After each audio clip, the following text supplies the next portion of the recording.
Section 1.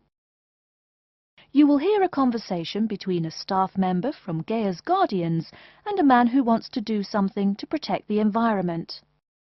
First, you have some time to look at questions 1 to 5.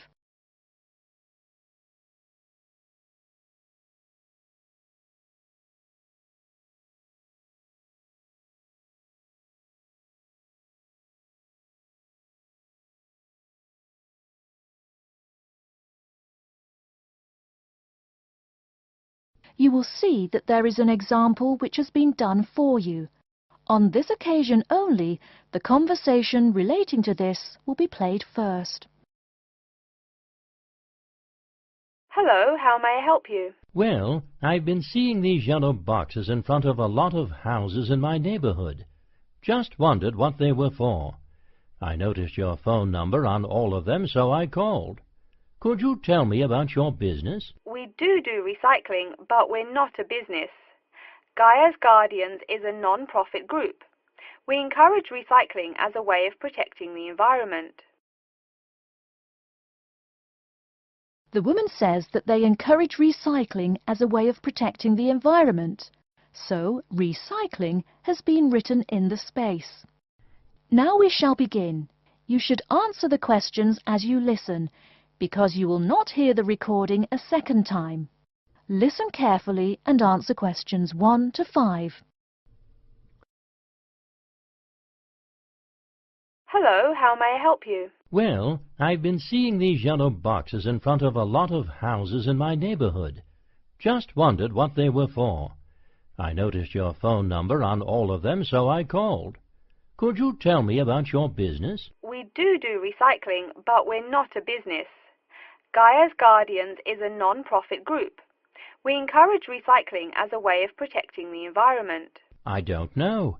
I mean, it is a good idea, but I really don't read the newspaper every day or anything. And we don't come collect newspapers every day. In fact, we only do pickups every other week. Oh, well, then maybe I could help. I mean, in my neighborhood there's too much rubbish lying around everywhere. I'd like to help out, I guess. That's great, sir. You're doing the right thing. Okay, I need to get your contact information. What's your name, please? Peter Wisrow. Peter, how do you spell your last name? W-I-S-R-O-W? No, actually, it's W-I-S-R-O-U-G-H. Oh, I'm sorry. I'm a terrible speller. You're a good speller. It's just that my family are terrible pronouncers. You're quite a card, Peter. Okay, now what's your address? Number 168 Bridge Road.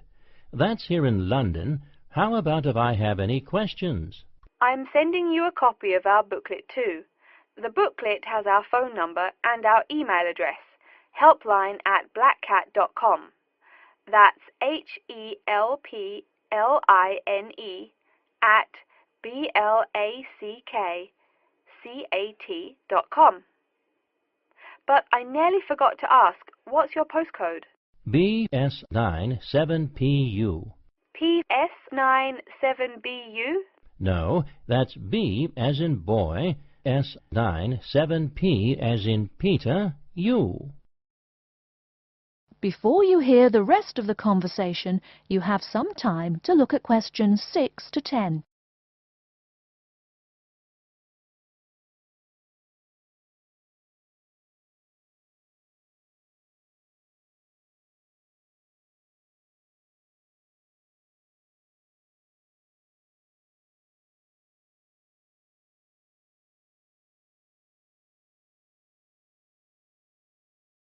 Now listen and answer questions 6 to 10. So I'm guessing those yellow boxes I saw are for recycled newspapers. Yes, that is correct, and it's free of charge. Wow, that's good news. Do you recycle anything besides newspaper? Oh yes, we recycle most everything. Glass, plastic, paper. Oh, so I can put like glass and plastic bottles in the box. Sorry again. Things like that you have to bring to our collection centre. And where is that? Our main centre isn't that far from you. It's actually right on the east side of Central Park. That new blue building? That's the one. Cool. Hey, what's with all those different colored boxes outside that place? Oh, that's for the different materials we recycle. The blue is for metal, the green is for glass and plastics, and the yellow, of course, is for paper. Okay. I'll try and manage to keep all that straight. Oh, no need. They're each labelled. Great. So which one would I put magazines in? Actually, they don't go in any of the bins. Unfortunately, magazines can't be recycled because of the material they're made of. It's such a waste. So, would you be interested in volunteering? I'll think about it. Could you send me some more info? Absolutely. Along with the newspaper box, I'll be sending you our booklet, Savvy. That is SAVVY. It tells you about what you can do to protect the environment in your daily life. Plus, it lists things you can do as a volunteer with our group. Hey, that's cool. Thanks. My pleasure. Do you have any other questions or concerns? Nope, that's it. That is the end of Section 1. You now have half a minute to check your answers.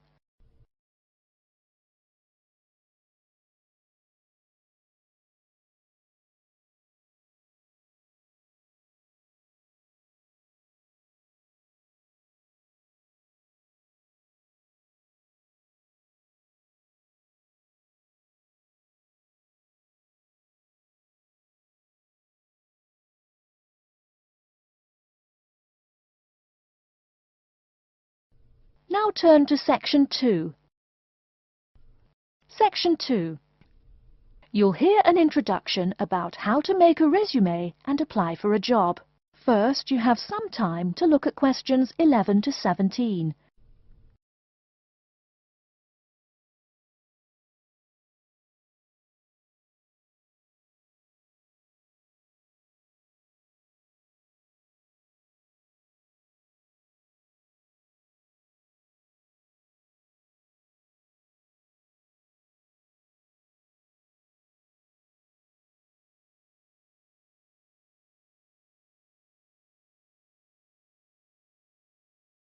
Now, listen carefully and answer questions 11 to 17. Welcome everyone to today's seminar on CV and interview skills. Remember, your CV is probably the most important document you will ever write. It opens the door to your career, and that job interview is probably the most important meeting you will ever attend. It's like stepping through that open door. So let's roll up our sleeves and get down to work, shall we? First of all, I cannot possibly tell you everything you need to know about writing a resume in the time we have. But let me tell you that there are dozens of great websites on the internet. These will give you all the suggestions you need. If you look at the paper I gave you, you will see a list of the dozen most popular sites. I can mention a couple of important points, however. One is that your CV or resume should not be too long. A page is about right. Why? HR departments do not have the time to read long documents. Too many people are sending too many CVs. After all, the economic crisis of 2008 is still very much alive. Everyone needs a job now. No matter how short you make that resume, though, you do not want to forget to tell HR how to contact your references. References are people who will give you a recommendation for a job. That's usually an ex-boss or a professor who knows you well. Do not use relatives. I don't care how much your mum loves you. Also, when you send that CV, be sure to include a typed cover letter. A cover letter is a letter where you basically are asking for a job. It's like introducing yourself. Make it brief. The real information about you is on that CV of yours, and please make sure the letter is typed. It doesn't matter if your handwriting is beautiful or not. Companies only read typed letters. Another point about CVs is you should try to have an attractive layout. Maybe use different type fonts or colors to highlight information. Some people include a photo. You can find dozens of examples on the internet. Whatever layout you decide to use, however, avoid all spelling and grammar errors. I used to be an HR manager. If I saw a mistake, that CV went into the garbage. Something you write in a CV is a description of your skills and experiences in an interesting way. Mention training too. I mean, these are what get you hired. Do not just say, I have lots of experience, or I have many skills. Tell that boss what you did, for what company, and when. Better, tell him how well you did it. Don't just say, I sold houses. Say, I sold £2 million worth of houses in my first year. That is, say something to make the person reading excited and curious. Finally, speaking of CVs, it's sad, but some people actually forget to provide a contact number. That's pretty silly. You wrote a great CV, you have HR dying to meet you, and they don't know how. You forgot your phone number. Oh sure, if you apply online they have your email address, but you just showed them you're forgetful. Why are they going to want to talk to you after that? Before you hear the rest of the talk, you have some time to look at questions 18 to 20.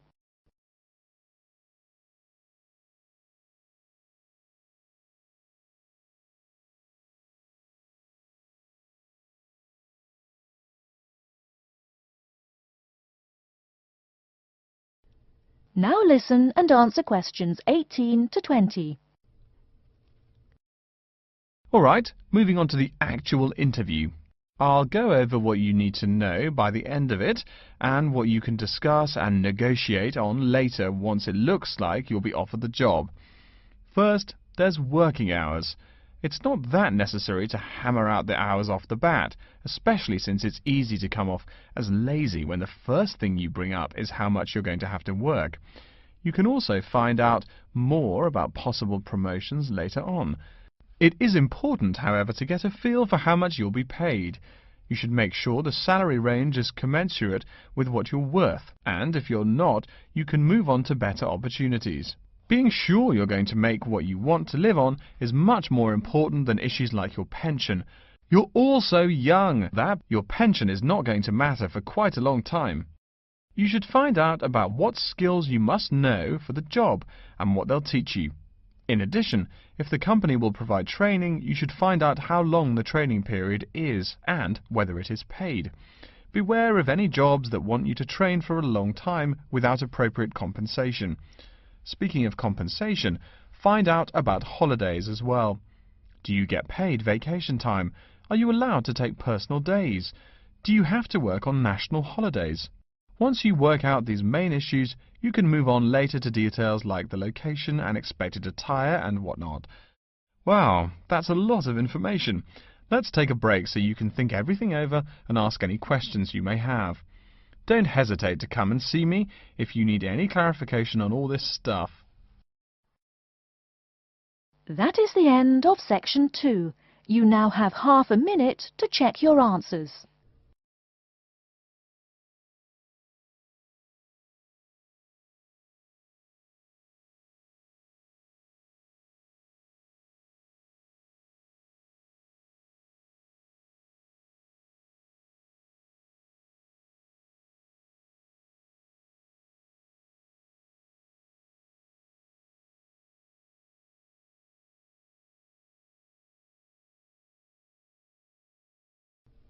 Now turn to section 3.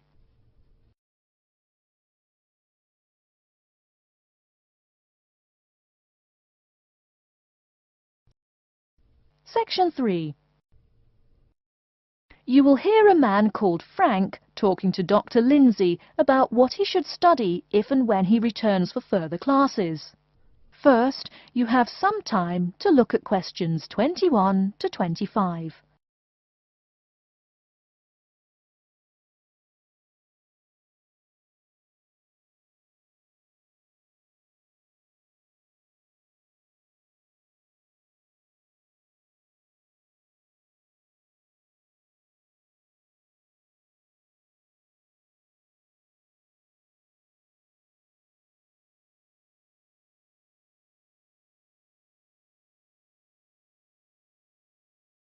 Now listen carefully and answer questions 21 to 25. Hello, are you Dr. Lindsay, the returning students advisor? Yes, that's right. Are you Frank? Your appointment wasn't until 2, but that's okay. Please come in and have a seat. Thanks. I like to arrive early whenever I have anything to do. That's certainly a praiseworthy habit. Let me see. It looks like you've taken a long break from school, and I understand you wanted to have a chat about what you should study if and when you return for further classes. It's such a big challenge. I don't know if I'm crazy for doing this or not. Believe it or not, I know exactly what you mean. Before I began working here at the university, I taught primary school for nearly 10 years. It takes a lot of courage to go back to school. I feel more shy and scared than the primary students I teach. In the schools I taught, I found today's youngsters are very sure of themselves. In terms of intelligence, I have a lot to teach them, and the maturity level of much of my class leaves something to be desired. But in terms of confidence, wow, a lot more confident than I am now, that's for sure. Stop fretting. A brave man is a coward who refuses to run. Let's talk about your strong points. You seem an intelligent man. What is it you would like to study? You see, I've been teaching children for a few years, but I think I'm happier teaching adults. I think teaching students in middle school is much more satisfying because they end up being much more grateful for your work. If I may ask, what got you interested in teaching adults? A lot of things, I guess. I met my future wife back in my first year of college. She always complains that I was more interesting then. She says that now I talk like I'm 7 years old. That's probably from being with children all day. Again, I know just what you mean. My husband used to say the same thing about me when I taught kindergarten. Anything else? Well, yes. Fairly often now I run into former students and we talk. Some of them are getting close to being grown up. I guess I think more and more about how people develop over time. So I'm interested in the results of education, you know, the final stages. I see. Well, coming back to the university can be both difficult and very rewarding. There are some problems unique to returning students, you know, older students like yourself. What do you think is your greatest weakness? Well, I actually think my confidence is getting better. I'm definitely overcoming my introversion and starting to be much more comfortable in front of a class. To tell you the truth, I'm afraid I'm rather behind the times about many things. It's more difficult for me to chase after the popular things youngsters are fond of, such as iPhone, Twitter, if you name it. I think I understand. Before you hear the rest of the talk, you have some time to look at questions 26 to 30.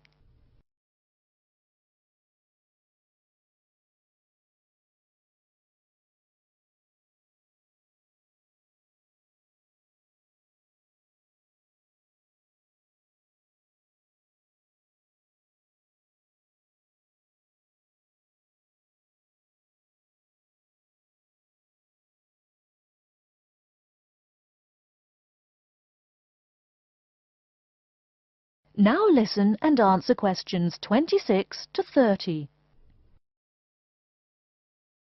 How old are you? 35? People at your age still go back to school for further education. I was a bit the same way. I mean, I didn't study at university till after I had a family, a husband and one child. My point of view was a lot different from your average 18-year-old girls, I can tell you. Gee, that sounds pretty rough. A family and college? Clearly you weren't unsuccessful, though. It was, Frank, it truly was. My first term at school was extremely stressful. But, excuse me, you're not here to listen to my life story. We're talking about your plans. Is there anything unique I should know about you or your past experience or plans? I'm afraid not. There is nothing interesting about my career or plans. It's really not too impressive. Now, I forbid you to talk like that. This is your one life, and if you're not interested, why bother living it? Don't be so humble, Frank. Okay. My wife says I'm a wimp. Let's talk about your dreams a bit. You want to teach adults, you said. What would you like to teach them? Well, when I first came to college, I really liked languages and literature. A lot of people have told me that for practical reasons, it would be more rewarding to choose business management as my major. But I made up my mind to study liberal arts once I got the idea of going back to school. I must say it's refreshing to meet someone who knows there's more to an education than computers and finance. Let's have a look at the university course catalogue. Excuse me, Dr. Lindsay, before we do that, could I maybe ask you some questions about changes in university life? I think I need to discuss that so I know what to expect. Of course, I'm here to help you. The biggest thing to get used to is the change in technology. Professors present things on huge screens, many of which are interactive computerized whiteboards. You can write on them still and use them like a touchscreen. They're really handy. No more sloppy scribbled notes on the projector. Let's see, I doubt you'll be living in student housing, so I won't go into all the improvements there. Another major change that you'll enjoy is the plethora of resources available for students.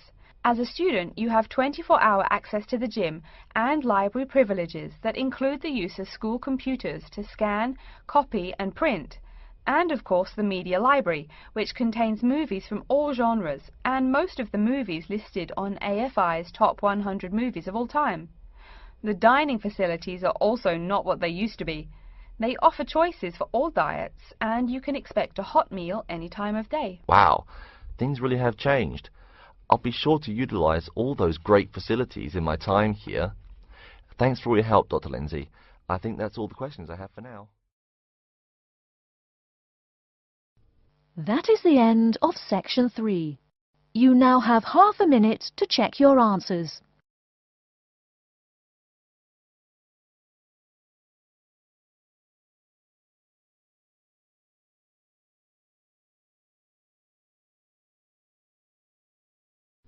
Now turn to section 4. Section 4. You will hear an introduction about the curriculum and facilities of Wassamata University. First, you have some time to look at questions 31 to 40.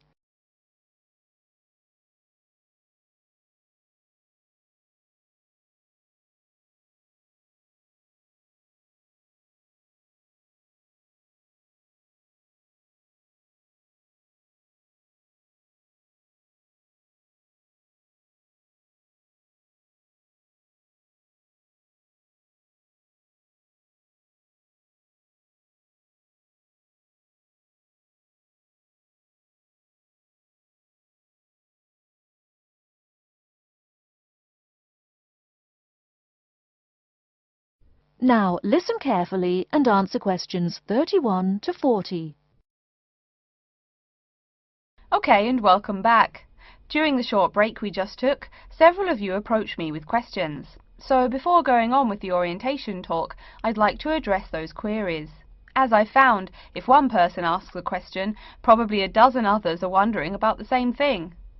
The first question is whether Wassamata University employs modules technology as an instruction method. The answer is yes, we do. At least that's what the university catalogue says.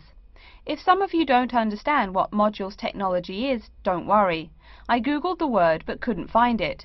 Apparently though, it's a method of broadband wireless access. At least that's what an American company's website told me. But again, don't worry.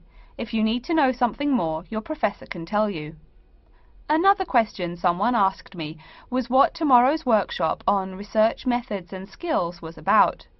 Well, research skills include any method you can imagine for finding and presenting any information you need. That's not just schoolwork either. Writing English, the native language for most of you, and finding a job are also research skills. And yes, those will be addressed in tomorrow's workshop. As you know, Wassamata University is one of this country's premier universities for the study of the dismal science, economics. Some of you, it seems, want to get a jump on their classmates. During the break, half a dozen of you came up and asked me where to find economics tomes. I know it's odd, but this school's library holdings are divided up between two libraries. Economics books are in the old library. If you look out of the window behind me, you can see it. It's the red brick building. Oh, before I forget, you economics types also need a lot of math, am I right? Well, those math books are neither in the old library nor in the new one. They can be found in the math department building.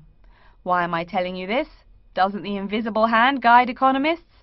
Maybe it's good you asked. In 2008, that hand shoved most of the world economy off a cliff, didn't it?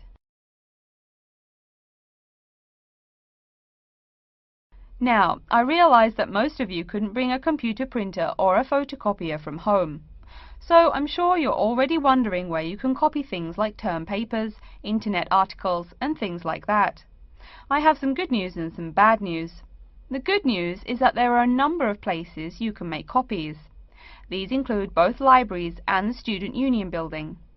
Now the bad news. I'm sorry to say, most classroom buildings and academic departments do not have copiers students can use. So most of the large buildings you see around campus do not have copiers for students. The copiers there are reserved for professors and office staff. Oh yes, I nearly forgot to tell you.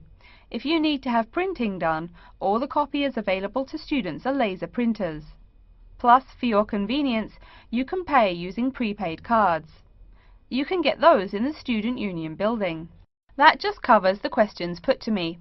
If you have more, please see me during the next break at 2:15. Right now, though, I'd like to start to give you a rundown on the various facilities here on campus. That way you won't get lost so easily in the weeks to come. I've been told that this year's incoming class features a large number of married students and parents. So you must be wondering where to put the baby while you're in class. Okay, right now we're in the Student Union building, right? Remember the big doors in front where you all came in? If you go out of the building, you can see the nursery is just on the other side of this building.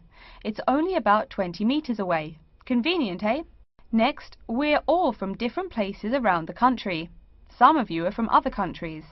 That means we're pretty likely to get sick during the first months of school as we expose each other to many new viruses. So where's the doctor? Of course, you need to find the Medical Services Centre, which is on the right as you leave the building. Remember, that's the second building on the right. And if you look out of that window, you can see a lot of antenna and satellite dishes on the roof. So that's what we call the Media Centre. Yeah, I know, I think it's confusing too. The Media Centre is next to the Medical Centre.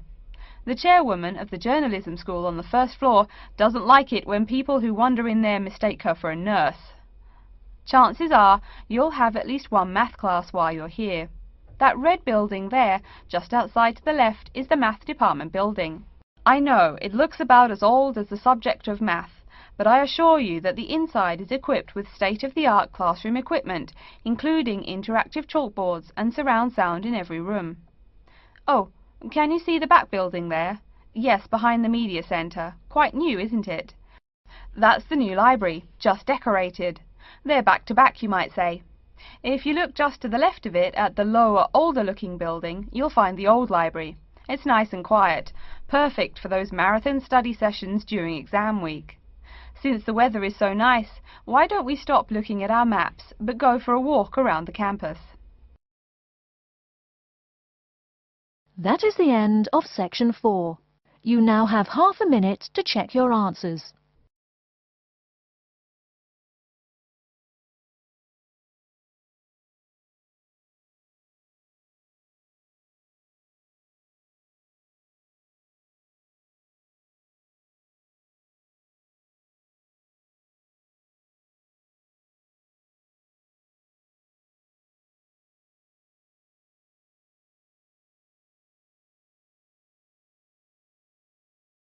That is the end of the listening test. In the IELTS test, you will now have 10 minutes to transfer your answers to an answer sheet.